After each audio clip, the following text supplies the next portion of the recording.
100% railway privatise करना।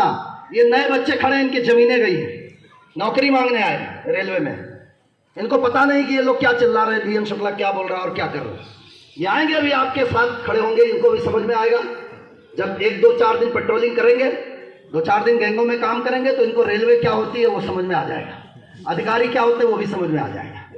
ठीक है, अभी तो बड़े लाडले घरों से आए हैं, सब कारों से आते हैं, बड़े बड़े, वो सारा कुछ है। लेकिन आप यहां खड़े होकर सुन सके और ये ऊपर ही सही ऊपर खड़े होकर सुन सके, इसके लिए रेल का बचना जरूरी है कि नहीं? बोलिए एक स्वर में। जरूरी है। और रेल को बचाने के लिए केवल ऑल इंडिया रेलवे फेडरेशन ईमानदारी से संघर्ष कर रहा है, और ऑल इंडिया रेलवे फेडरेशन को बचाने की जिम्मेदारी आप तमाम रेल कर्मचारियों की। भारत सरकार ने भारतीय रेल की यूनियनों में भी, इस गवर्नमेंट की पार्टी ने अपनी यूनियन डालने का काम किया। आदमी नहीं मिले तो कुछ जो वहां से निकले, कुछ जो यहां से निकले, इस दिल के टुकड़े हजार हुए, कोई यहां गिरा कोई वहां गिरा। जिनकी उच्च महत्वाकांक्षाएं थी, जो यूनियन के कार्यकर्ता बनकर नहीं, मंडल सचिव, मंडल अध्यक्ष और महामंत्री का सपना लेकर भागकर यहां वहां से आए गए, वो आया राम गया राम, उन तमाम लोगों ने मिलकर के कर्मचारियों की पीठ में छुरा भोंकने के लिए, गद्दारी करने के लिए एक यूनियन बना ली है, एक यूनियन बना ली है। और एकमात्र एजेंडा है, एकमात्र, कोई उपलब्धि नहीं, कोई अनुपलब्धि नहीं, एजेंडा केवल एक है, लाल झंडे की यूनियन का विरोध। एक एजेंडा है, WCRU का विरोध। WCRU ने ये नहीं किया, WCRU ने वो नहीं किया, WCRU ने ये नहीं किया, यहां फैल रहे। मैं आज इस खड़े हुए प्रांगण के तमाम लोगों से पूरी जिम्मेदारी से अपनी गलती मानता हूं कि अगर आपको जो कुछ नहीं मिला है उसकी जिम्मेदारी पूरी ईमानदारी से मैं लेता हूं बतौर मंडल अध्यक्ष। हां, हमसे कमियां हुई होंगी जो आज आपके हक और हकूक नहीं मिले, लेकिन आपको जो मिला है उसको भी दिलाने का काम अगर किसी ने किया है तो इसे लाल झंडे ने किया है। ये भूलना नहीं चाहिए, ये बिसराना नहीं चाहिए। और आज के समय में जो जरूरत है वो ये है कि कुछ नया मिले न मिले, लेकिन जितना मिल चुका है उसे हम बचा करके सपूर्वक रिटायर होकर के अपने घर जाएं और आपको पेंशन मिले। आज की सबसे बड़ी जरूरत ये है। मैं समझता हूं कि यहां के युवा, जहां तक हमारी बात जा रही होगी, और अधिकारी भी, वो भी खतरे से खाली नहीं है, खतरे से खाली नहीं है। मैं आप तमाम युवाओं को बधाई देता हूं, चाहे वो ऑपरेटिंग स्टाफ हो, मिनिस्ट्रियल स्टाफ हो, एसएनटी स्टाफ हो, सीएनडब्ल्यू स्टाफ हो, एसीटीएल स्टाफ हो, चेकिंग स्टाफ हो, टिकट चेकिंग, हॉस्पिटल, आरपीएफ। मैं तो आरपीएफ को भी धन्यवाद देता हूं, आप तमाम लोगों को, कि आपने इस कोरोना काल में, आपको पता है पिछले वर्ष का जो हमारा टारगेट था वो 212 गाड़ी अधिकतम एक दिन में चलाने का था। इस साल हमारे रेल कर्मचारियों ने 234 गाड़ी एक दिन में चलाने का कीर्तिमान स्थापित किया है।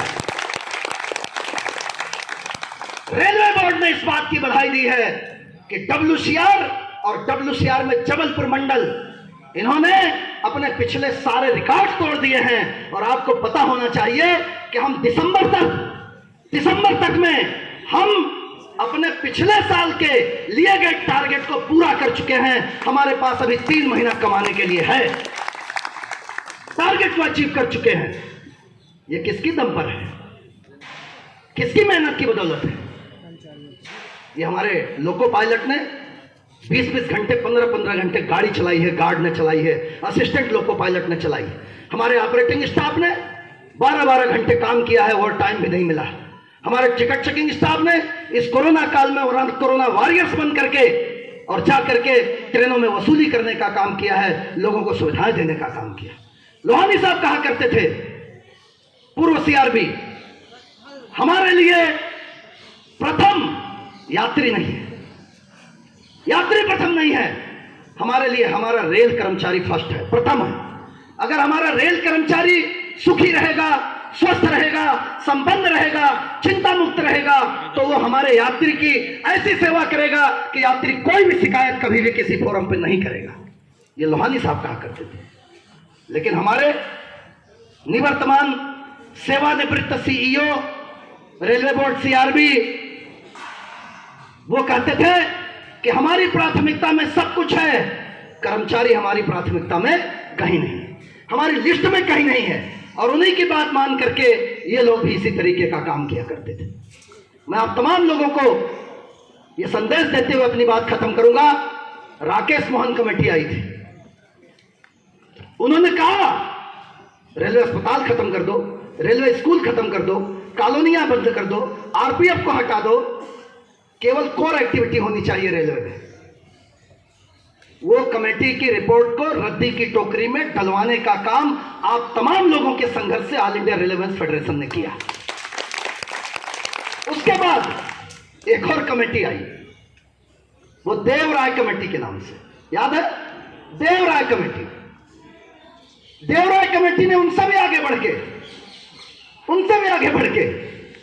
बोले ये मिनिस्ट्रियल स्टाफ भी खत्म कर दो, आरपीएफ की तो जरूरत ही नहीं है, ये रेलवे कॉलोनी देना जो है वो सरकार का काम है, हॉस्पिटल सब बंद कर दो, और केवल रेलवे में गाड़ी चलाने से संबंधित जो लोग जुड़े हुए हैं बस वही होने चाहिए, बाकी सब नहीं, कुछ नहीं होना चाहिए।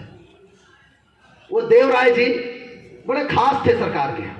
अच्छा, सरकार भी कमेटी में ऐसे ही लोगों को रखती है जिनको कुछ अता पता नहीं होता, जिनको कुछ अता पता नहीं होता। वो पे कमीशन के चेयरमैन जस्टिस श्री कृष्णा साहब, उन्होंने लिखा कि भारतीय रेल के कर्मचारियों को बहुत मिलता है और जबकि उनकी सेवाएं इतनी खराब हैं। उदाहरण दिया कि ट्रेनों में एसी कोच में चद्दर हमेशा गंदे मिलते हैं। क्या मिलते हैं?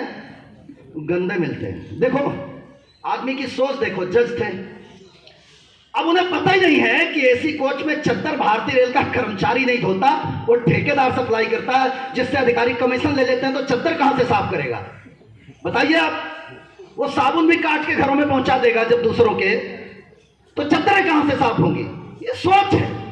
ऐसे लोगों को ऊपर बिठा देते हैं जिन्हें जमीनी स्तर पे कुछ पता ही नहीं होता कि किस तरीके से गाड़ी 6 फीट ऊंचे पीठ पर रख दी जाती है और यात्रियों के गंदगी के जो गंदगी पूरे रास्ते में किए रहते हैं, उस गंदगी के बायो टॉयलेट के बीच में जाके एसीटीएल का स्टाफ, सीएनडब्ल्यू का स्टाफ उसकी स्प्रिंग को टाइट करता है, उसके नट बोल्ट को ठीक करता है, उसकी बैटरी को ठीक करता है। ये उनको पता ही नहीं। एक दिन उनको पीठ में घुसा दिया जाए तो वहां की खुशबू, बदबू, महक से पागल हो जाएंगे, तब जाकर के वो लिखने का काम करें। उनको पता ही नहीं है कि गार्ड का ब्रेकवान कैसा होता है। उन्हें पता ही नहीं है कि जनरल कोच में जब टिकट चेक करने जाता स्लीपर में गर्मियों में तो उसका क्या हाल होता। उन्होंने देखा ही नहीं दुनिया, और रिपोर्ट पे दे देंगे, अगेंस्ट में दे देंगे, कुछ भी लिख देंगे। कई लोग कहते हैं, बहुत सारे कर्मचारी ट्रैकमैन आते हैं हमारे पास जो अभी नए भर्ती हो, साहब हमको बाबू बनवा दो। क्या बनवा दो? बाबू बनवा दो साहब। क्यों भैया? अच्छा चलो ठीक है, जिनको बना दिया बाबू, जिनको बना दिया, अरे साहब हम तो ट्रैकमैन ही अच्छे थे, बाबू में तो बहुत काम है, बाबू में तो बहुत काम। जो आपको दिखता है वैसा होता नहीं है। यहाँ बाबू भी 8-8 घंटे पिरे रहते हैं, चाहे वो हमारे CSWI हो, चीफ वेलफेयर इंस्पेक्टर, इतनी इंक्वायरी, इतना काम। मैं आपको बताना चाहता हूं, रेलवे में चाहे वो अकाउंट के कर्मचारी हो, चाहे वो पर्सनल के कर्मचारी हो, कोई भी कर्मचारी फालतू नहीं बैठा है। लेकिन सरकार उन्हें सफेद हाथी घोषित करने की पूरी कोशिश करती है, इसलिए उन्होंने कहा कि नॉन सेफ्टी के 50% पदों को सरेंडर कर दिया जाए। अभी एक DCM साहब थे, 6.5 फुट लंबाई थी उनकी, अच्छे हष्ट-पुष्ट। एक आदेश दिया, टिकट चेकिंग स्टाफ एसीपी होने पर उस यात्री को दौड़ के पकड़ेगा और पकड़ के ला के आरपीएफ को, जीआरपी को हैंडओवर करने का काम करेगा। एक गाड़ी में एक टीटी स्लीपर में और एक एसी में, S1 में टीटी है, S10 में एसीपी हुई। यात्री भागा तो सभी सीनियर डीसीएम साहब की तरह 6.5 फुट वाले थोड़ी हैं, दौड़ के उसको पकड़ लेंगे। जनरल से एसीपी हुई। आरपीएफ वालों के साथ भी यही दिक्कत है, एक आदमी 2 आदमी एस्कॉर्टिंग में। प्रैक्टिकल कोई सुनना ही नहीं चाहता, मैं आपको बता रहा हूं, हकीकत को कोई सुनना ही नहीं चाहता। आदेश दे देते, आदेशों में माहिर हैं, और नहीं पकड़ के लाएगा तो उसके खिलाफ ठीक है, इसका तो विरोध करेंगे। लिटोरिया जी ने तो कहा है, इसमें कोई दो मत नहीं, इसको तो बंद कराएंगे, ये बंद होगा। इसमें